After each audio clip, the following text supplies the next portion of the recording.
to the whole country. It's obvious to the whole country that there is a very serious problem in our examination system. This is not just a question of NEET, it is in all the major examinations. Now, the minister has blamed everybody except himself, right? I don't even think he understands the fundamentals of what is going on here. आप प्रश्न क्या है आपका? आ रहा हूं sir. ये मैं question को सेटअप कर रहा हूं। प्रश्न पूछते हैं। The issue is that there are millions of students in this country who are extremely concerned at what is going on and who are convinced that the Indian examination system is a fraud. That is what is at stake here. Millions of people believe that if you are rich and if you have money, you can buy the Indian examination system. And by the way, and this is the same feeling that the people in the opposition have. And that is why we are asking some very simple questions to Honorable Minister. Number one, as this is a systemic issue, what exactly are you doing to fix this issue at a systemic level? Yes. That's the first question. Okay. Question में चल रहा है अभी। Please. अब मैं मंत्री जी मैं एक बार बोल दूं इस बात पे।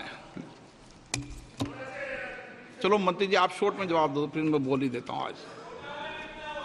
आप शॉर्ट में जवाब देना। अध्यक्ष महोदय, मेरे जो शिक्षा है, मेरे जो संस्कार है, मेरे जो सामाजिक जीवन है, मेरे को मेरे राज्य की, मेरे सूबे की जनता की स्वीकृति मिली है। मैं किसी की, मेरे बौद्धिक और मेरे संस्कार की सर्टिफिकेट मेरे को सारी सदन में किसी से नहीं चाहिए।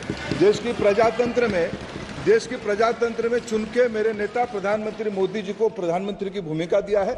मैं उनकी निर्णय से यहाँ उत्तर दे रहा हूँ सदन को।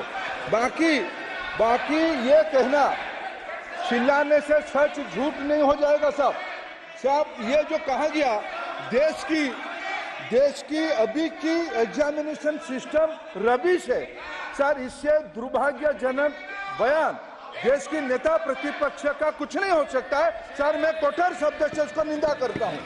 बाकी रहा, मैं सर आपके सामने, आपके माध्यम से देश के सामने सर एक तथ्य रखता हूं सर। जिन्होंने रिमोट से सरकारें चलाई है, 2010 में 3 बिल आया था सर शिक्षा सुधार के लिए।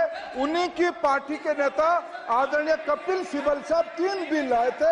उसमें से एक बिल था एजुकेशन, उसमें एक बिल था prohibition of unfair practice bill 2010, जिसकी उद्देश्य एजुकेशन इंस्टीट्यूशन में माल प्रैक्टिस को बंद करना।